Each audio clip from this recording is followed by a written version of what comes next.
It was probably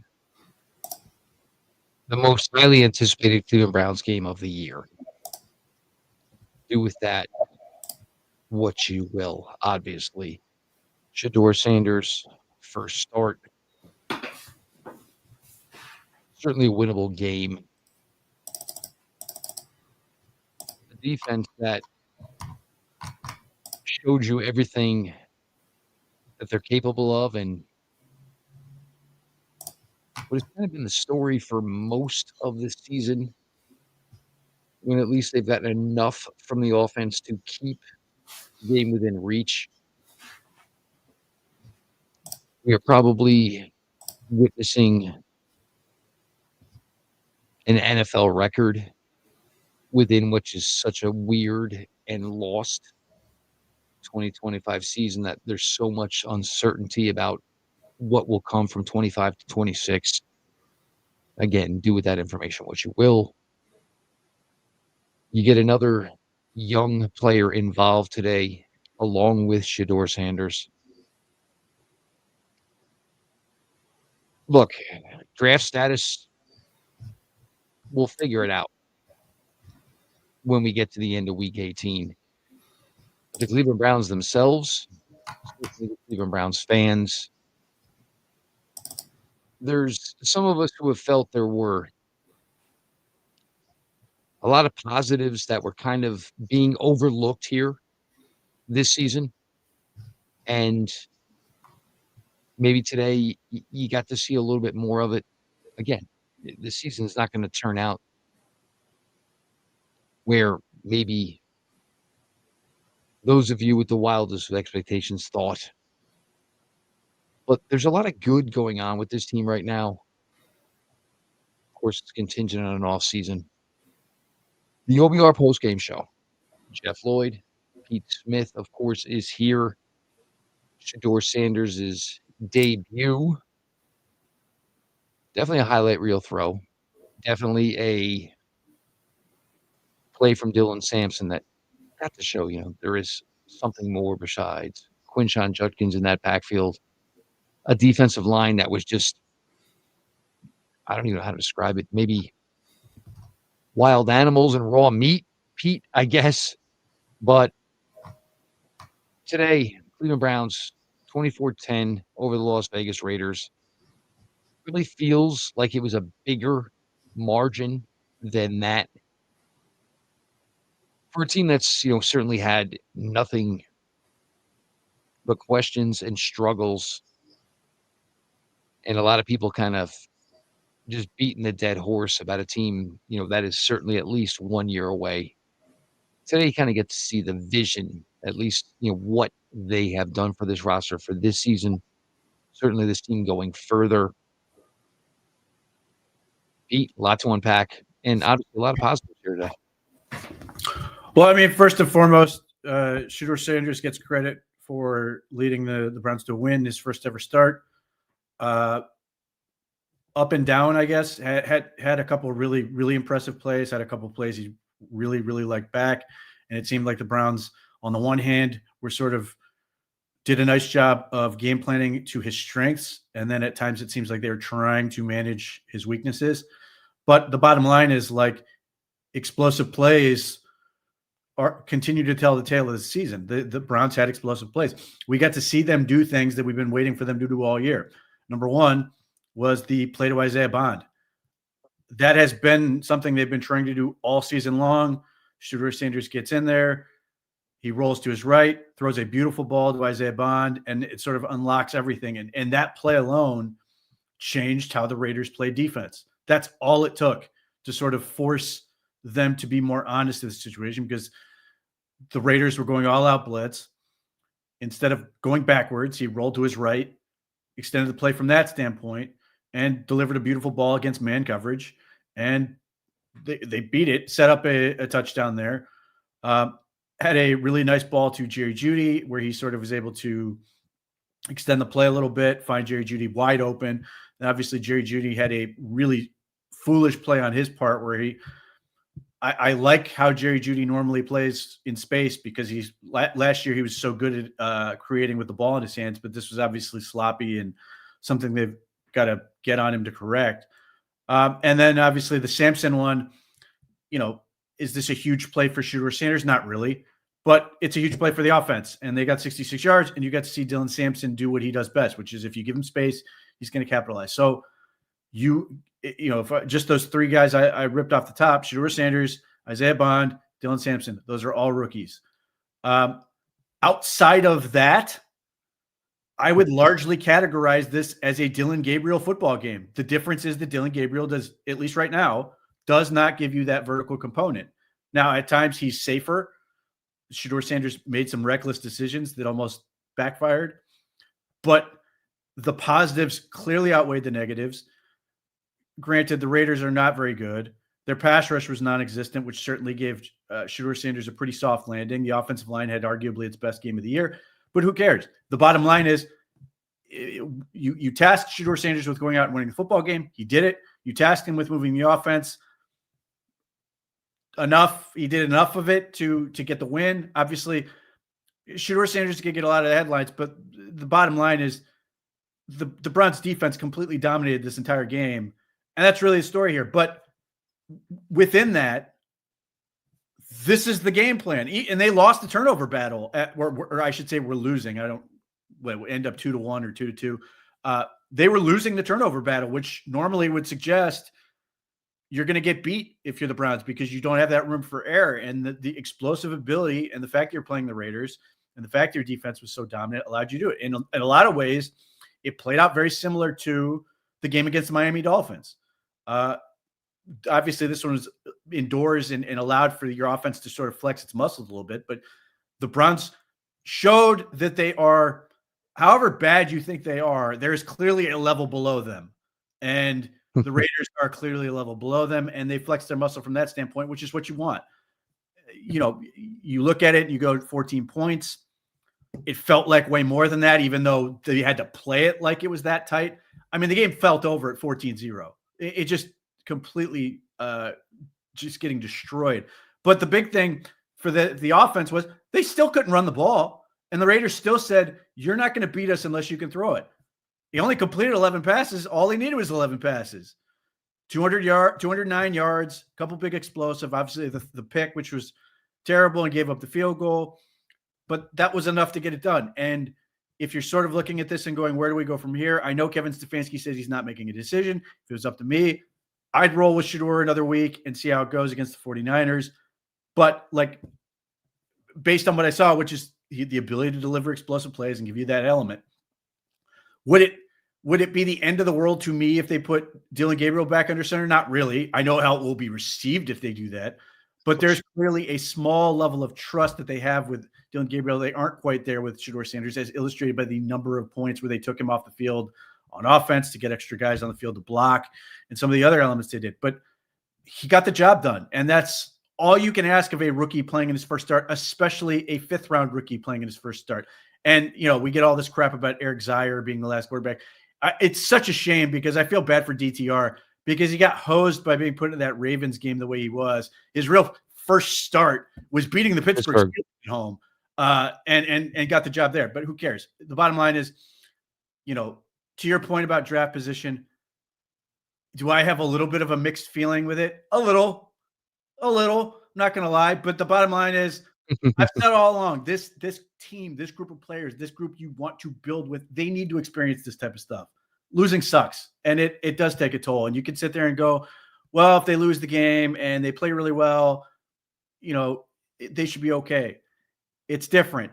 And you can't go out there and sack the opposing quarterback 10 times and lose a football game. You can't do all that. So now the other part about this, Myles Garrett, let's get to it. 13 sacks in the last 4 games. 16 tackles for loss. He had 2 forced fumbles. And he's averaging 3.25 sacks over his last 4 games. It's absolutely mind-blowing. 3.25 sacks over his last 4 games. And what continues to blow my mind, even though he literally just whipped the hell out of the left tackle on that last one for the sack fumble, I've seen him play more dominant stretches of football. But it's the team element that I could look. Do I think he really got all 3 sacks? No. Do I think the guy who's going to get the half sacks can go over there? Look, man, that was my half sack. Give me my half sack. What are they going to do at What that point? I mean, the Browns defensive line was so dominant. The Raiders offensive line, which is injured and limited and everything else, it was so overwhelmed. The most difficult element of the game was trying to figure out who got credit for the sacks. They were absolutely right? fourth down. What was it? 4th and 2, 4th and 4, or whatever. You could have given a quarter sack to 4 guys. They beat them. They beat everybody so badly off the line of scrimmage. It was awesome. Like, and Myles Garrett just happens to win the race so often True. because he's just such a freak. The guy I feel bad for, who absolutely dominated in this game, is Mason Graham. He cannot get credit for anything. He just makes plays, and everybody else gets credit. I mean, PFF's rough estimate for the Browns defensive line, they may edit this down, 46 individual pressures as a team in this game. 46. They gave credit to Myles Garrett, at least at this point, to 12. They gave Isaiah McGuire 10. 22 just between those two. And like, I expected this to be a bloodbath on the interior. Having watched them play Dallas last week, where the defensive tackles just absolutely destroyed them. And it was, but you just got so much star power on this front. I mean, like, if you're trying to like sit here and go, yeah, we didn't draft defense, or we didn't draft a ton of offense, and we want the offense to be a whole lot better. Everybody's sitting and go, man, the offense sucks. But this was the game where you sit here and go, I see the vision at least of what they're trying to do, because Mason Graham was outstanding. Mike Hall, big contributions. Shelby Harris and Malik Collins.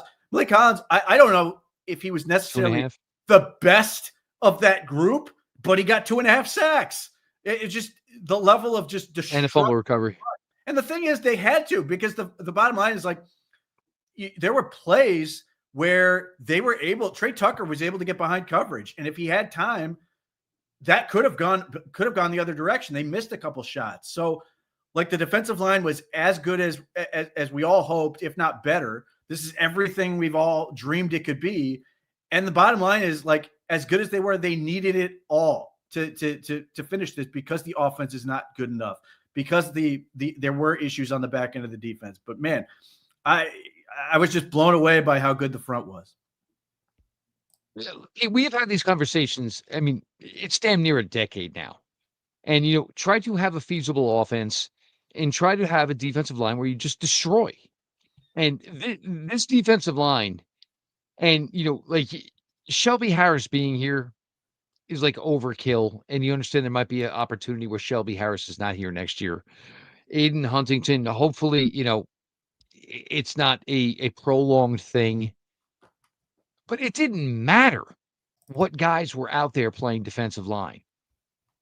The guys in the white jerseys were whipping the living daylights out of the guys wearing the black colored jerseys. Cam Thomas, somebody that some people suggested 2 weeks ago be run out of town. The penalty was egregious. Somebody was really smart about saying that guy was going to make the team last year. Man, yes. Somebody was on that. Always wanted to his own horn, Mr. Pete Smith. Well, but here's the thing. They edited him down to 1 sack. Yes. This has been the most fascinating element of this game to me. The box score has been moving the entire game because they don't know where to get credit. Yep. It's almost like how do you give the correct participation involvement? Because ideally, if it's 10 sacks, you would just say everybody who played defensive line give out like 1.75, whatever. Absolutely destroyed it.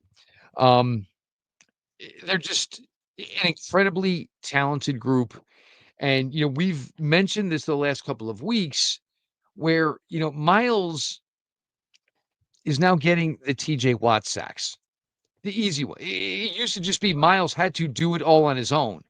But now there's sacks that are being walked into Myles's lap.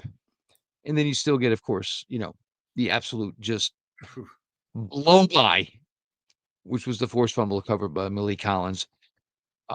Just look, that is not the question of where this team is at or where this team is going to be. The extension, obviously not a part of it today, but Alex Wright. You look at this Browns defense. Look, you can add what you want here from where this team is at. And look, Tyson Campbell, the importance of that move, because you have a guy who's essentially playing as a third safety on the field. He is a corner. And you saw plenty of instances on, it was Brock Bowers early in the game where just drove on a 4-yard and just absolutely destroyed the play. Nothing afterwards. But when you had a cornerback who was that physical, this is one of the better Denzel Ward games today than we've probably seen in a while. Denzel's activity today was there and high. You even saw him. It was a, kind of a, smoke screen, whatever. And Denzel has always been that guy where he understands leverage, just gets low, get through it, blows it up. I do think offensively it was interesting. And this could be something that could maybe be critiqued. And I don't know if this was, look, you'll bring up things. Does Tommy Reese have maybe some influence here? Or does he have a little independence? We really haven't seen outside of the red zone, and there were times where they use it more today. Of course, the Wildcat with Quinshon Judkins going, extra linemen, 3 tight ends. And interestingly enough, David Njoku wasn't involved in a lot of those. David played in it today, but a lot of those times it was the other tight ends that were involved. Let's not be remiss to forget the Gaze Lavardane punt return early in the game, which was a huge, huge play for them as well. Again, another young player on this team, another first-year player on this team. But Shedeur is probably where this show probably begins and ends. I mean, I have trashed Isaiah Bond for quite a while now. But that is, and this is part of it though, is that is what Isaiah Bond should bring you. That is one thing at sub 4.4. That's one thing that Isaiah Bond should bring you, is to be able to be a huge flipper. I don't know if Pete's got birds in his house or whatever, or some lighting issues, whatever. But, and that throw from Shedeur, absolute money. That is, you look at that and then you understand it. I know people are going to certainly bring up the Gabriel question. This has always been the thing.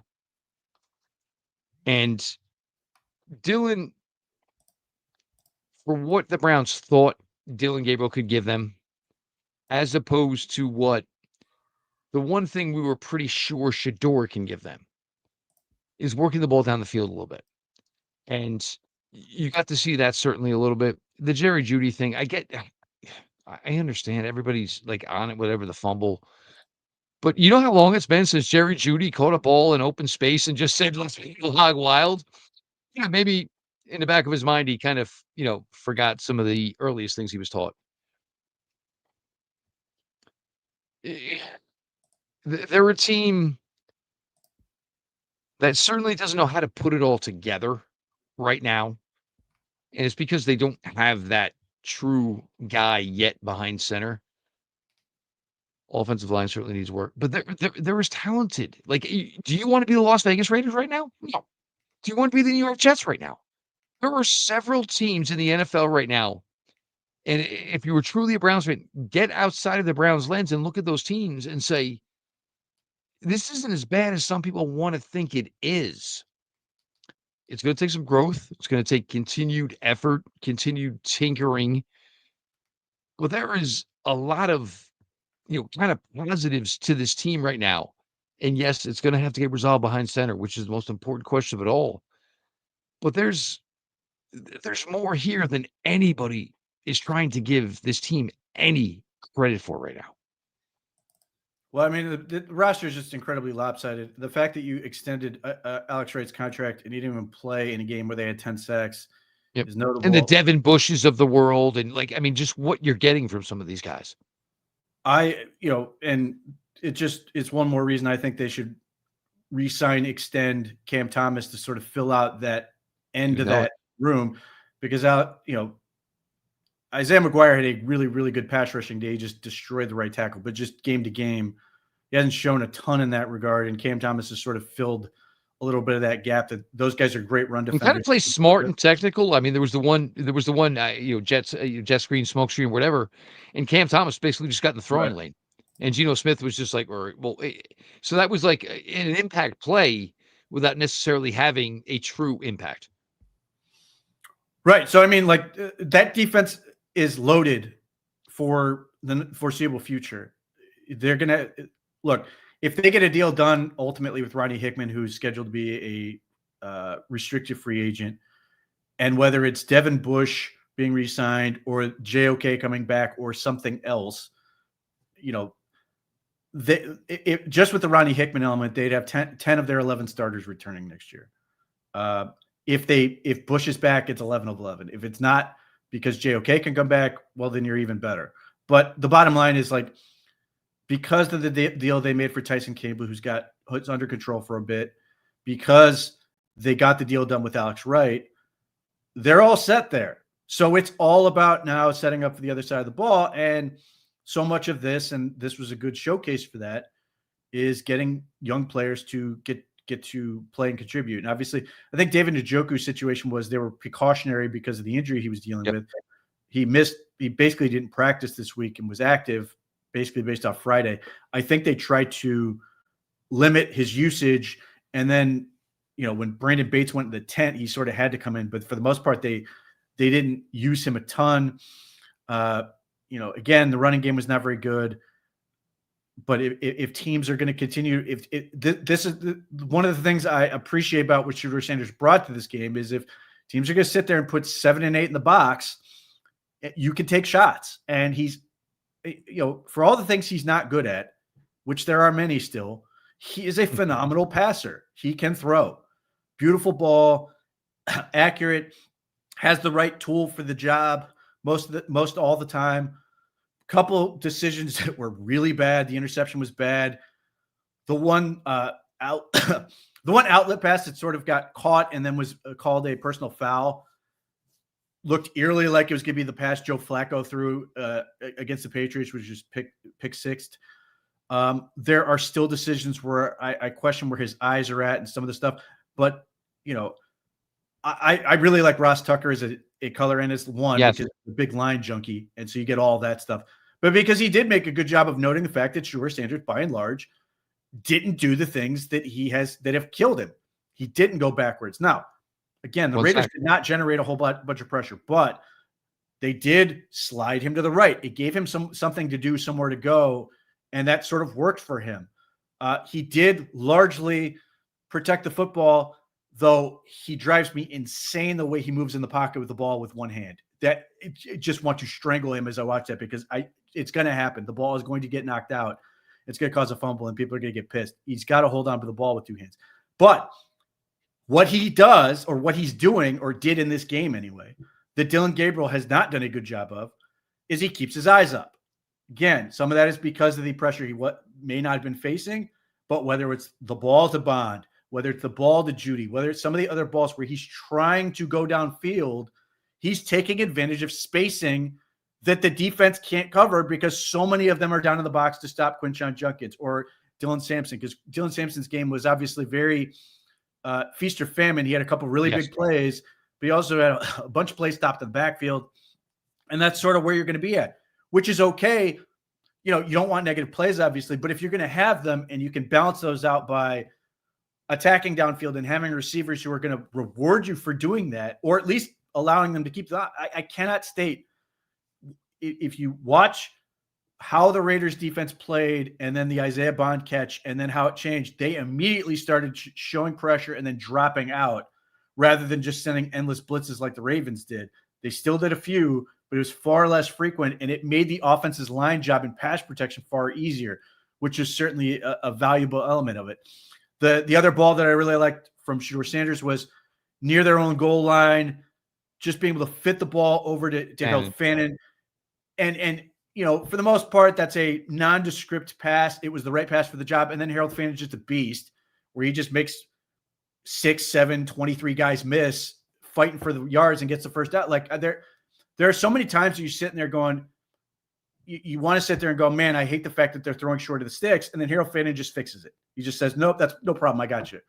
That stuff is super important. Again, another rookie. So is this going to continue like this? Probably not. But it did give you a very good glimpse of, hey, the Browns drafted and signed 300 rookies to this team on offense in particular. Obviously, Mason Graham and Carson Schwarzenegger are just dominating right now on defense, which is just huge. But you didn't draft Isaiah Bond. You didn't draft Gage Larvadain. Both guys are contributing. You did draft Harold Fannin in the third round. He did a great job. You got Dylan Sampson in the 4th round. He did a really nice job in this game.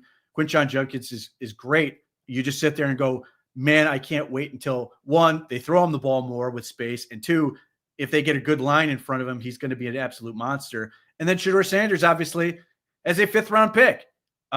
You're playing with house money at this point with what you can do with him.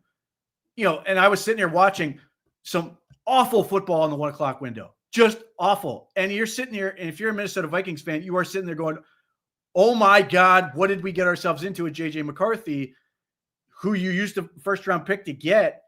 And now you're sitting here as a Browns fan, and, at least for the moment, you get to enjoy the fact that Shedeur Sanders led you to a nice win. We'll see what happens from here and go from there. Do they probably still need to draft a quarterback? Almost certainly. But nevertheless, you didn't make the big push. You didn't make the big splash move that, sort of represents your effort at this.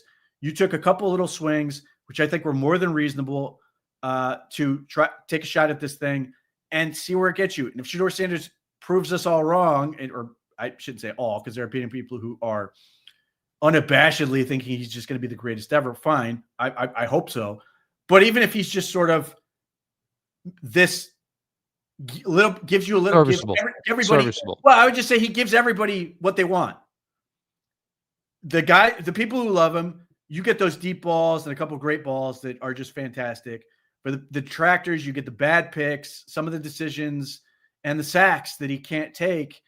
And on balance, they are just sort of an uneven roller coaster of a ride, which you can live with your defenses playing so well, and you can control the ball. I mean, the thing is, like, even from an offensive standpoint, and on the whole, the offense is still terrible, even in this game. But they only ran like 38 plays, like on the whole, and that's not good. 48 plays in the entire game. Which they won by 2 touchdowns. Which is terrible because it means they are not sustaining drives, but it also goes to show you that that however much yardage they got, which ended up being 270, they got it on 48 plays. So again, it gives you the good and the bad. They were reasonably efficient, 5.6 yards per play. Good. The Raiders ran 75 plays, which is insane. I mean, the defense being able to hold up that well and holding them to 3.6 yards per play is crazy. Both teams had 15 drives in this game. 15 drives, and the Browns only had 48 plays. It's just crazy. So, but you're going to live with it, and you're going to live with, particularly from a rookie quarterback, to figure this thing out. And if I had to guess, I would guess that Shedeur is going to end up starting, and that without saying, like, declaring anything, the concussion protocol is going to sort of sort this out for the Browns anyway, and just allow Shedeur to keep going. I think that's the most logical approach anyway. Just see what he can do, and if he can keep it going, great. If you can get to 4-8 and you beat a very good 49ers team, an uneven 49ers team given the amount of injuries, but they have a lot of wins. That would be a very credible win for the Browns. That would be them or the Packers would be your best win of the season. If he can do that, great. Let's see where it goes. And if he keeps winning, this is the Shedeur Sanders' best path forward to avoid the Browns drafting a quarterback is to win football games. He wants to secure the job, keep winning. And the numbers matter to a point, but ultimately, if he pushes them out of position, he's going to give himself the best chance to secure a job for the future. It could be in that situation where maybe Shedeur would be competing more with a veteran, because the better the Browns get here record-wise, the more appealing they could be to a veteran quarterback. So that could offset possibility of, the Browns and the drafting of said quarterback. I think you would have to put a huge onus on 1 sack. And 1 sack, and it was only 3 yards. From what we saw from Shedeur the last time in the summer to what we saw from Shedeur last Sunday against Baltimore, to say he would come into this game, his first NFL career start, and certainly do some good things, but most importantly, 1 turnover and only 1 sack with 3 yards. It was a concentrated effort. And yes, it was coached and it was play called more to what you're trying to do for somebody who you believe has a deficiency of drifting in the pocket and extending more than he should. And you saw some glimpses of it today. Shedeur's just not as athletic as I think he hopes he is. And that's okay. Because you want to know what? Shedeur, and this was never in question, he can throw the football. He absolutely can throw the ball. And, as far as going forward, this was kind of the thing. And we spoke about it last week on the postgame show. This presented a kind of coach friendly, team friendly situation with Dylan Gabriel getting the concussion. It wasn't you were yanked out of the lineup because of your play. It was an injury thing, and they had no choice this week. Dylan Gabriel was in the protocol the entire week, was deemed out, so was Shedeur Sanders this week. And now you just look at it hand versus hand, and you see why there would be no reason to necessarily go back to Dylan Gabriel anytime soon. Certainly, you want to still be able to find a way to have the running game be more of a success. The fact that it's really like 10 yards or -2 yards right now is not something you're certainly looking for, more than 3, exactly. Let's just keep, churning it out. Um, Dylan Sampson, and ironically enough, and this is what I always think about as far as, with Sanders starting today, rookie on the road against the Raiders. Pete, I go back to 2018 and Baker and the guy who had so many good memories for us, Darren Fells, playmaker, Darren Fells. That's right. First career touchdown reception for Baker Mayfield. Dylan Sampson is now the first career touchdown pass for both Dylan Gabriel and Shedeur Sanders.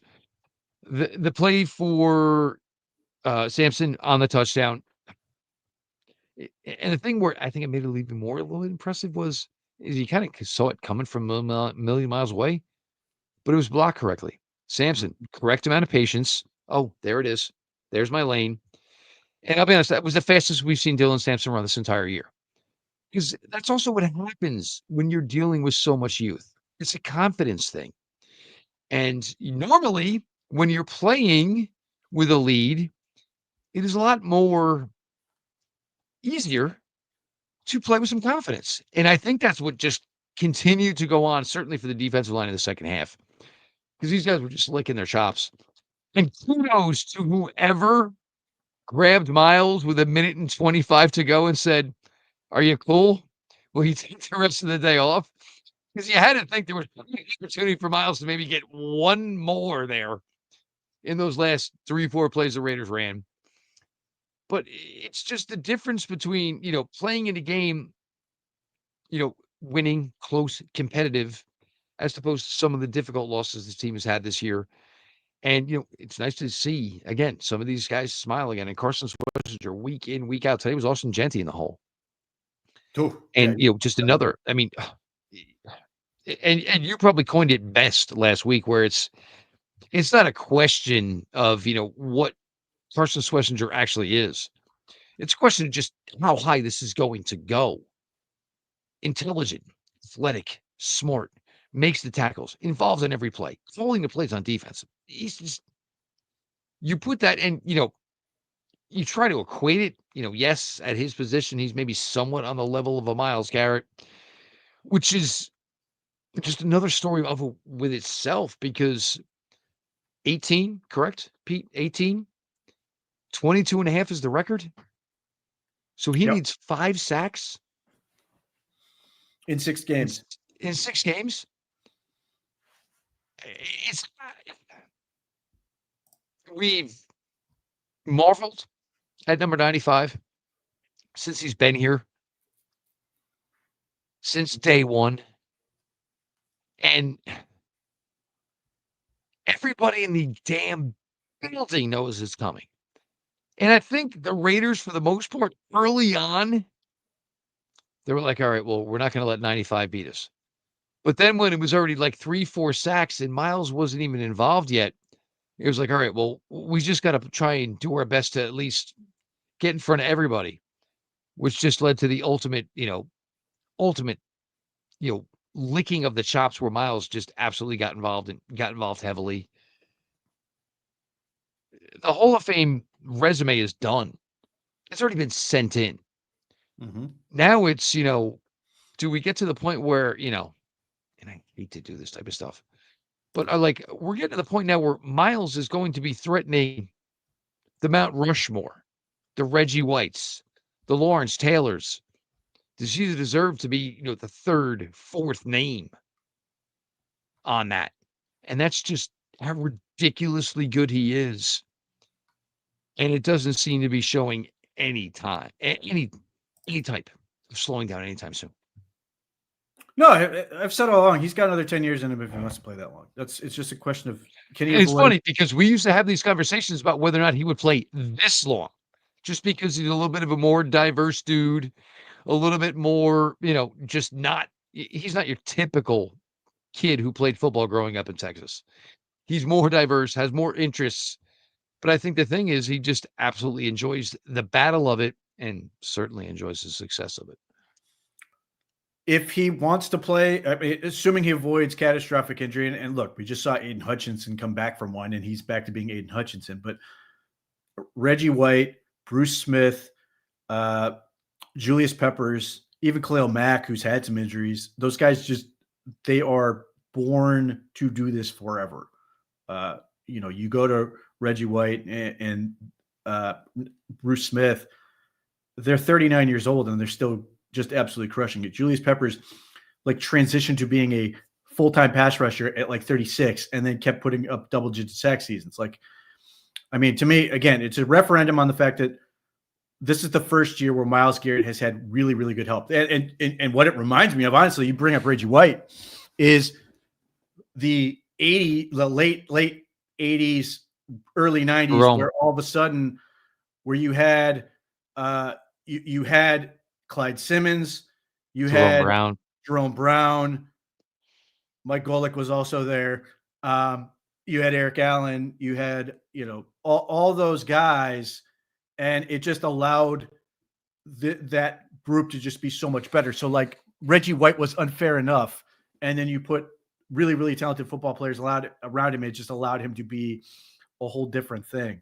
That's where they're at right now. And obviously they have to pay this off by getting on the offensive side of the ball, but God help the league if the Browns can get to a point where they can consistently play in games where they're up 2 scores.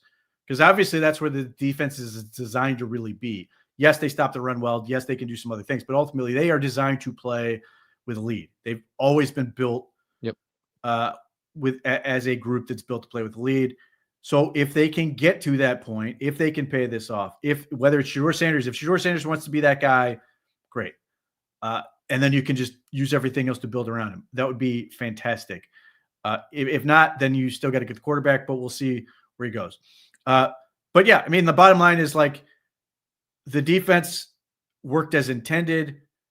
It's not only is it obviously designed to play from a lead, it's also designed to absolutely pummel bad teams, mercilessly destroy bad opponents and bad teams that can't block. So from that standpoint, with the Browns and you've got 6 games left for Myles Garrett to get 5 sacks. The 49ers, we'll see. With Brock Purdy, I don't know how much inclined he's likely to hold on to the ball, but I know who will.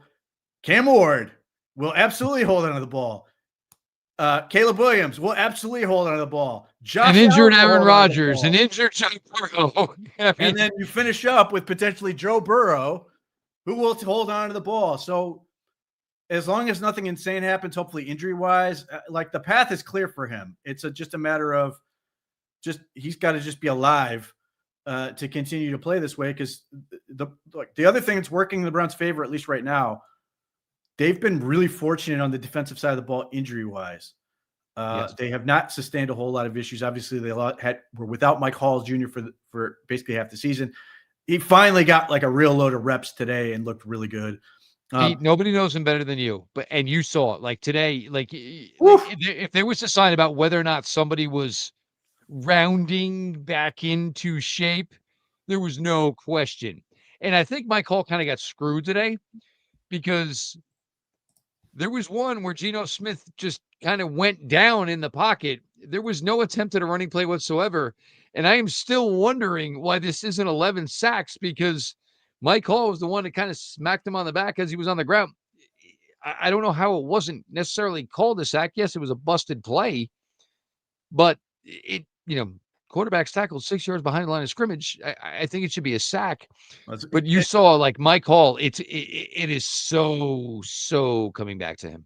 Well, the thing is, like right now, his game is predicated on speed, but what he's doing right now that's really working for the Browns defense and why it's like allowing Myles Garrett to be so good, it's his power off the ball. Last week, he drove Tyler Linderbaum in Lamar Jackson's lap on one of the sacks. Today, you saw him absolutely drive an interior lineman into Geno Smith's lap on Myles Garrett's sack. He can win with speed. Look, I even when I saw it live, I was like, this is probably going to be called a tackle for loss because it looked like they were trying to run the ball and screwed it up.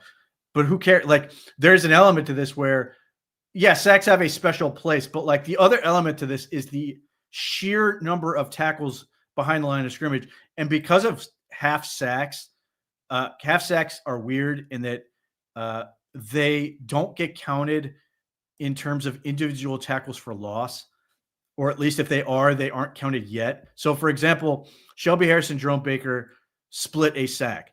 There's no TFL recorded at this point. So whatever number of sacks they had, the amount of sacks got cut in half were also TFL. So like they officially on the box score at this point, they had 10 sacks, 13 TFLs, and 20 quarterback hits in all. At one point, it was like the Browns were having a tackle for loss on every fourth play. Yep.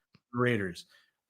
That changed a little bit in the second half, and the Browns backed off a little bit, and the Raiders got in a little bit of a groove. But like, still, it was just sheer dominance from that standpoint, and they're going to need that if they're going to continue. If they're going to beat the 49ers, they're going to need a similar performance to the last time they played the 49ers. And the defensive line absolutely wreaked havoc in that game and allowed PJ Walker, of all people, to lead a game-winning drive. The formula is there for the Browns to do it. Now, we'll see how the Robert Saleh being back changes that dynamic. We'll see if Kyle Shanahan has more answers on a very, very injured football team.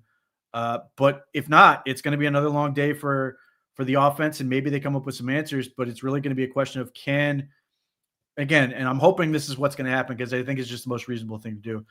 Give Shedeur the week. Let him continue to work exclusively as the first team with the first team.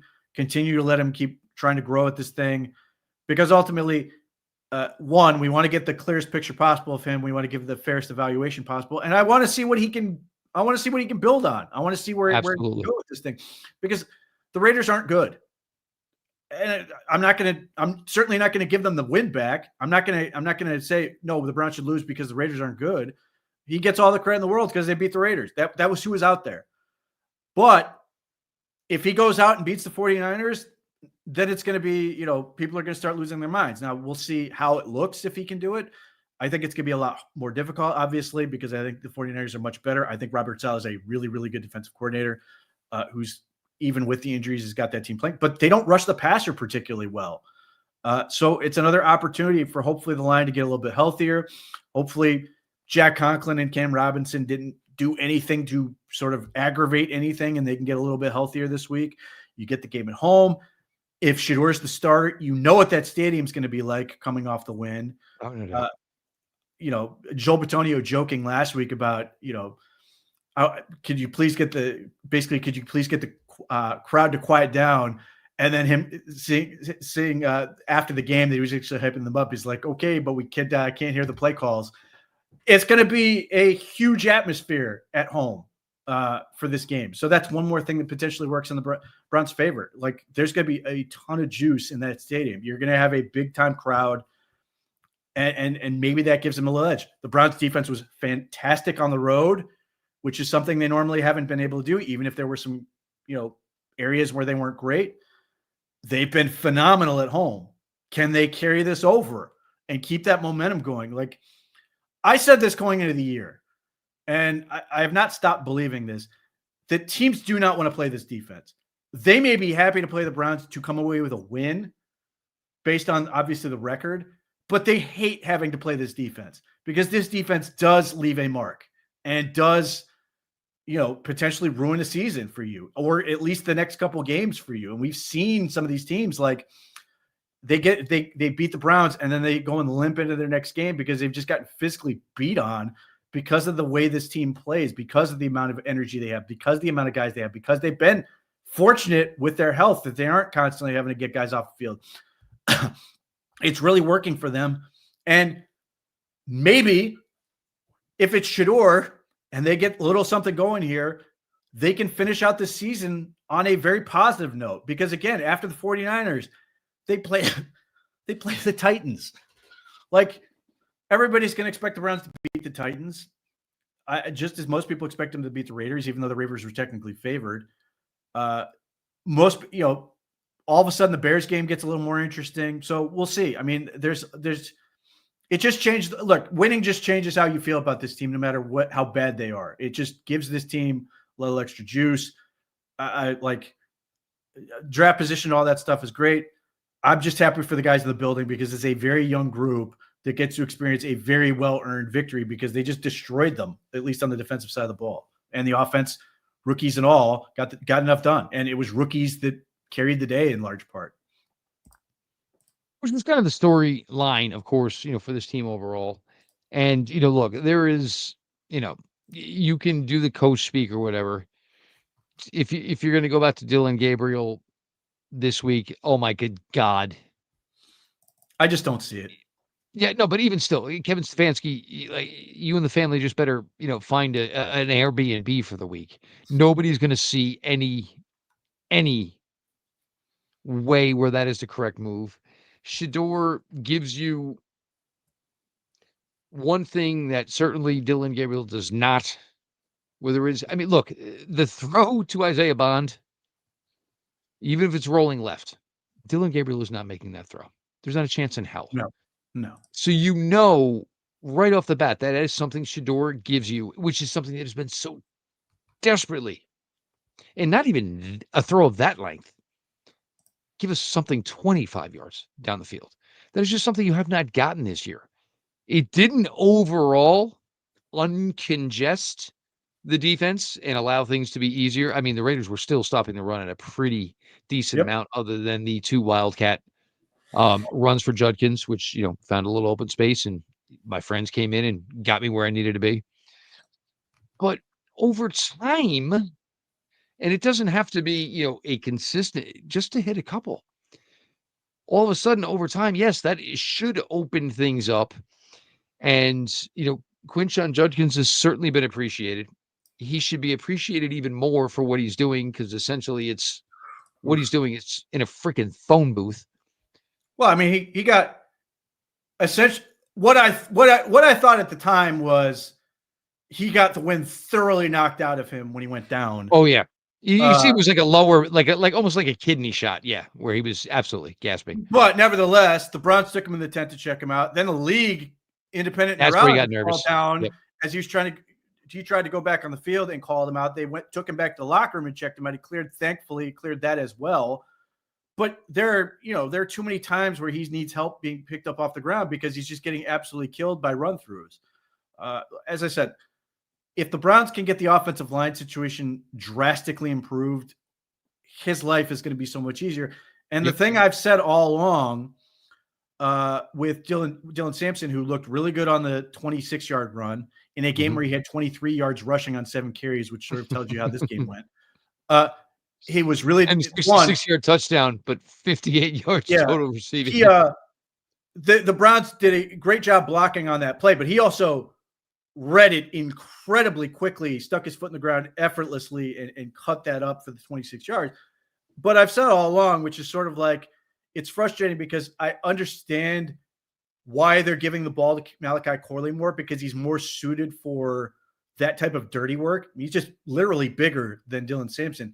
But if the Browns can get the offense to be better, and this was a prime example where you can see where this thing goes, if you give him more space, Dylan Sampson is going to be everything you hope he can be in terms of that sort of space player, water bug, extra element that can really benefit this offense. And like, people get mad when you want to call him Duke Johnson, or he gives you some Eric Metcalf vibes. That's that style, uh, because of what he can do with the ball in his hands.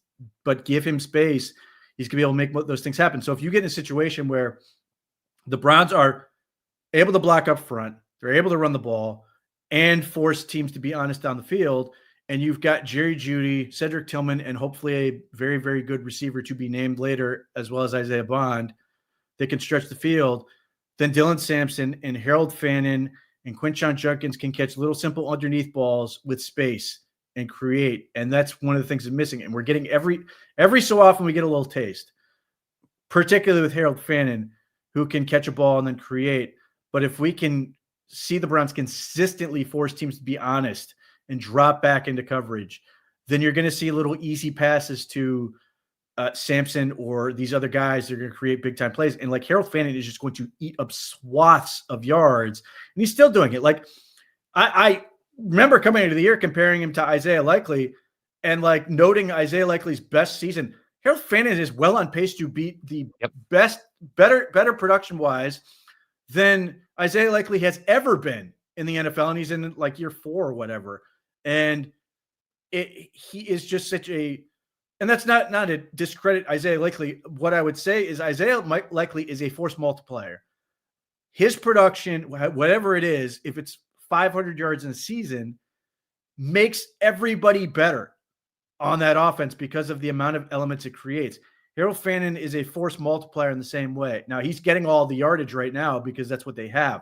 But it wouldn't shock me if the Browns get better and Harold Fannin takes a small step back, but it's just more impactful overall in terms of what he's doing because of the amount of ways he can help you. And he's got a long ways to go as a blocker. There are a lot of misplays from that standpoint and just areas he's not very good. And again, improving the offensive line will help. But man, he's just he's 21. He is 21 years old. He's really, really Barely good. 21.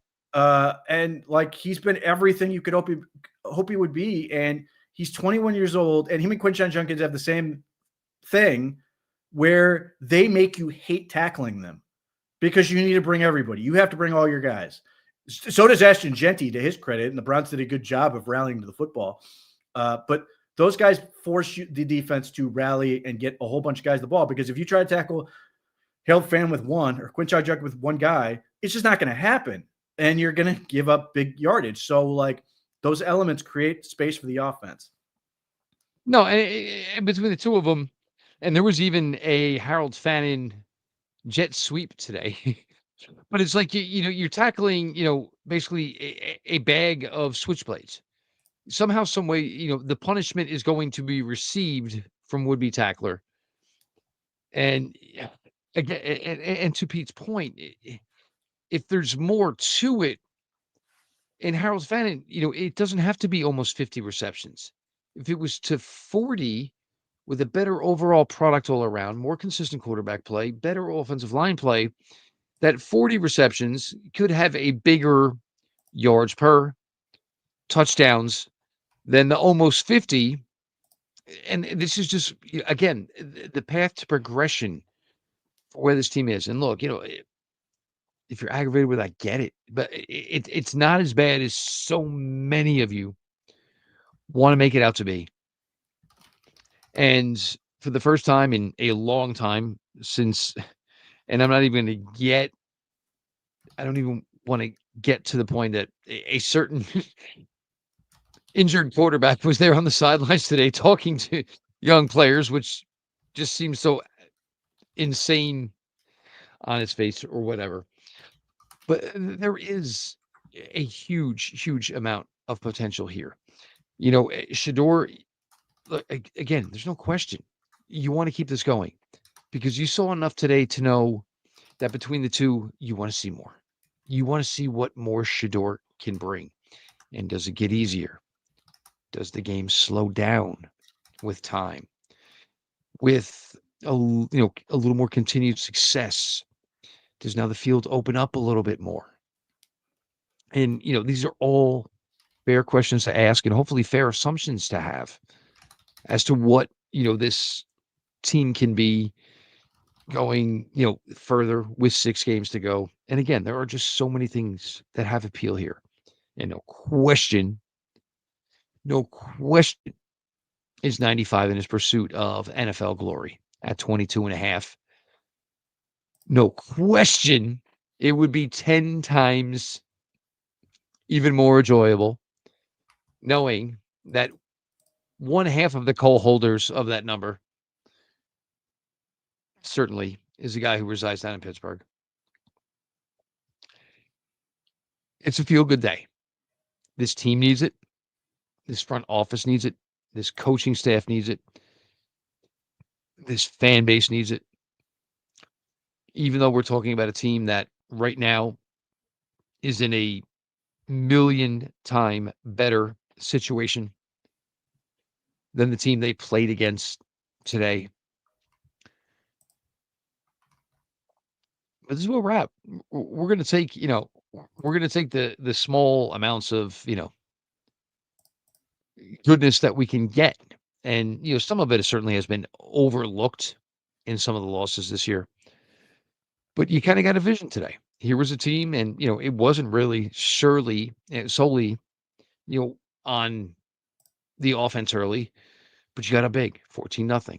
And all of a sudden now that is a game script that certainly is more manageable for the way the Cleveland Browns are currently constructed.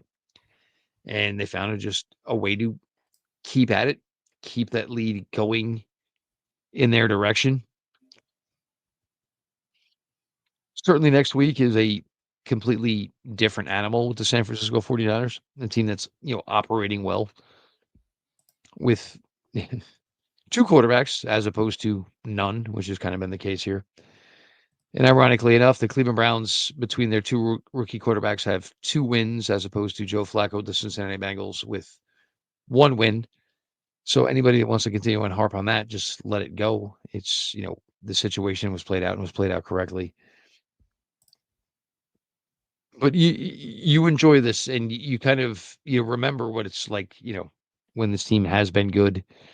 But there are good pieces here. It may not be an overall good team or an overall good product yet, but there is certainly the path, certainly to it with, the way the Browns are currently constructed.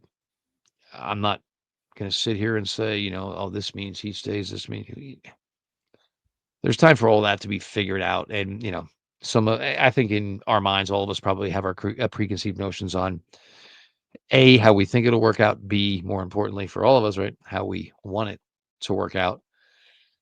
But for those of us that like the way things are going and understand it's not as good as it can be, but we kind of like the way the leadership is going, you can understand it. Like today's days like today, they become even more fun because there's just not been a lot of them here in 2025, Pete. Well, I think the thing is, I think waiting with Shedeur was validated by what I've seen. I don't True. think he's ready. I'm not convinced he's ready now, but whatever. But, I think this is going to be a whole thing all week. People are going to sit here and argue about whether the Browns handled him correctly. I think they did. But the bottom line is Shedeur Sanders deserves all the credit in the world for working his own butt off. That's, do I think the Browns handled him correctly? Yes, but that doesn't change the fact that he's got to put in the work. He's got to do what it takes to get out there and make it happen. And in his first start ever, he did enough to win. Was it great? No. Did he have a few really great moments? Absolutely. 3 top-of-the-line throws I can think of off the top of my head out of 20. I'll take that all day, given where this team's been at. I would certainly start him this coming week. I'd give him all the reps to get ready for the 49ers and see what he can do. And, hopefully he can carry it over and build on what he's done here, and we can continue to see some improvement. I thought it was interesting to hear on multiple occasions this week that Shedeur Sanders describes himself as a tactile learner. I get it, and I'm sure the Browns sort of understand too, which is part of the reason I think Kevin Stefanski came up with that hungry dog period thing that was certainly talked about in the broadcast quite a bit, which is fine because they've been doing it all season. As a way to get rookies more reps, there's a little bit of an element where I think Shedeur has had more reps with some of these guys, and it worked. I think one of the play, obviously, look, the Dylan Sampson touchdown pass, as much as it's not some heroic play, it's also a play the Browns have missed on multiple many occasions. times. Whether it was Dylan Sampson overthrowing Malachi Corley on what would have been a wide open throwback touchdown or some of these other things, Shedeur didn't miss it, and obviously the Browns blocking didn't miss it. And like the Corley thing, most recently, it was wide open and scored easily, which is the bottom line. Like, those plays are there, and unfortunately for Dylan Gabriel, he does a lot of things reasonably well in terms of protecting the football, but he's also missed those plays that would have produced points. Shedeur didn't. So the bottom line is, like, I got to roll with what I've seen, even if I have major reservations about the mistakes he makes and just the level of trust that the coaching staff has in him at this point. But, like, work through it, continue to rep him, see if it can't build from there, continue to expand what he can offer you. I saw some promise, some growth, even against the bad Raiders team. I don't care. Growth is growth. Now, carry it over. And the 49ers game could be ugly. And if it's awful, you can always go back to Dylan Gabriel. If it's just basically a Dylan Gabriel game, which I've seen plenty of, then I'd keep rolling with him for the time being and see where this thing goes. But the home crowd's going to be juiced up. Defense is going to be all kinds of riled up and ready to go for that game. I'm here for it. So, you find 3-8, which I'm glad Deion showed up to inspire them to get to the same record his team has. I'm all for the Browns having something to be excited about, even at 3-8. Like, that place is going to be absolutely packed and juiced and everything else. Great. I don't care that it's 3-8. I'm all for people getting to have fun in this season, and hopefully it produces a good result and the Browns can continue developing. They made a conscious choice, even as plenty of people disagree with it, in terms of how they built their team. They even more lopsided the roster that was already lopsided to begin with and made this defense phenomenal, and have a whole bunch of young players on the offensive side of the ball. And game like this, you could sit there and go, okay, I can see the vision. Now, that may change next week when they play a team like the 49ers. I hope it doesn't, because I'd really like to see them continue to develop. I'd like to see, obviously, Shedeur keep growing. I'd like to see Gage Larvadain continue to grow his role as a punt returner, maybe as a receiver. I'd like to see Isaiah Bond be able to generate another explosive play. I'd like to see Dylan Sampson continue to be involved in the offense beyond Harold Finn and Quinshon Judkins, which we've had all season. That is a whole lot of rookies that are helping you win a football game. And if some of the, not all those rookies are going to stick, but if they can get that many, just the guys I named off the top, that's like 7 guys who are part of your offense, even if they're not necessarily frontline guys. Dylan Sampson, obviously a rotational player. Gage Larvadain is a role player. Malachi Corley is a second-year guy, but sort of in that mix. Isaiah Bond was an undrafted rookie free agent. And, all this talk about, even this past week, I heard people talking about as a first-round talent, which I thought was preposterous. I thought a third-round talent was preposterous. But they didn't give up anything for him, and now we're finally at least getting to see the payoff of why people thought Isaiah Bond was worth so much, because he can take the top off of defense. He can do those things you want to see. So I'm for it. Let's see where we can go with this thing. Hopefully this thing continues to grow. I don't care that Kevin Stefanski isn't naming anybody right this second. I didn't expect him to, but I fully expect it will be Shedeur for this week, because it makes the most sense. And there were weeks, it was certainly the week, in the post game, he did not say Dylan Gabriel was going to start. And then it was Monday or Tuesday, and he said Dylan Gabriel will start when they went to Europe. Obviously, didn't say it last week because they didn't know where Dylan Gabriel was. So let's not put too much thought into that, like so many of you want to do. I'm going to close with this one. Good friend John Costco, PFF. Mason Graham is the 4th highest graded rookie defensive player in the NFL since week 7. Yeah, he's been good. He's really good. As a guy, Pete Smith used to say, and I would say along with him, is one of the more difficult transitional positions in the entire NFL is the interior offensive or defensive line. Yeah, man. Well, I was going to say, like, they've hit on 3 rookie defensive tackles in the past 2 years, and for whatever reason, they traded one of them in Jawan Briggs, who continues to look really good for the Jets. And it's back today. But, like, Mike Hall is good.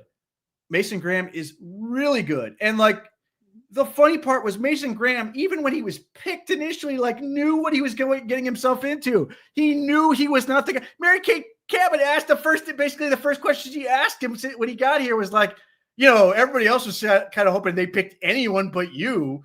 Like, this has been his whole existence, and people like give them nothing but crap. And all he does is show up every day and play really hard, high effort guy, great hands, just great motor, all this stuff. And he makes plays for teammates, man. Like, his stats are not going to be pretty, but like, even when I broke him down, I thought he was going to, like, my comprehensive draft review, I said he's never going to get the stats you want him to get, but he can more than validate that draft pick.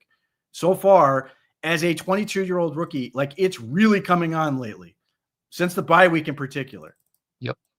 Things start to slow down. And, you learn about, what you are as opposed to what guys on the interior are in the NFL. And certainly helps to have a Shelby Harris to talk to. It certainly helps to have a Malik Collins. And there's certainly been a lot of talk. And there were times today you saw it, like during dead ball periods. And, Mason Graham just kind of sitting there staring at Malik Collins. And, I ain't one for, obviously reading lips, but you could see Malik Collins was definitely preaching. And Mason Graham was just kind of sitting there with a nod along, just trying to absorb everything there was Malik Collins could give him. Draft status be damned. Browns needed to win. Browns got to win. You need to win the games that are there in front of you. Now, obviously, ideally, you end up in a position where, you are lined up to hopefully win more games than you are supposed to lose. Browns went in, made an inferior opponent look inferior. Cleveland Browns, 24-10. And got to see some glimpses of, maybe what the ultimate and highest of Shedeur Sanders backers believe he can be. Oof. Defense, I got to be honest, I think every one of us would like to just maybe be a Jim Schwartz on a day like today. Where, all right, well, you two come off, you two go on, whatever, guys. Don't look at me. There's no call. You guys cover. You guys just go destroy and go eat. And it went on and on and on, and it would have went on for another quarter. It would have went on for another 2 quarters. Cleveland Browns, 24-10 over the Las Vegas Raiders. Return next Sunday, of course, San Francisco 49ers.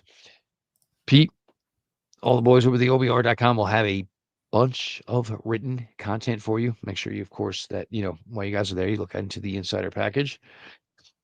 Just, keep your eyes and thoughts on that. There's some more information to come here over the next week or so, of course. But insider forums, ask the insiders. The OBR streaming network, again, as always, could not be more thankful for the support. This stuff certainly runs hot and cold as far as, a team's success. And I'm sure everybody's enjoying, the living shit out of this one, as they should. We appreciate you all for joining along. So for Pete Smith, for Jeff Lloyd, fun day today. And, for those who needed to be affirmed that maybe there is something here, maybe today was that kind of day. For some of us, we do believe it, but we don't get to see it enough. It's there. It is. Cleveland Browns, 24, Las Vegas Raiders, 10. Make sure, in addition to the insider package over at theobr.com, you guys are all looking into, of course, subscribing to the OBR streaming network on YouTube and, of course, over on Twitch. And we'll talk to y'all during the week.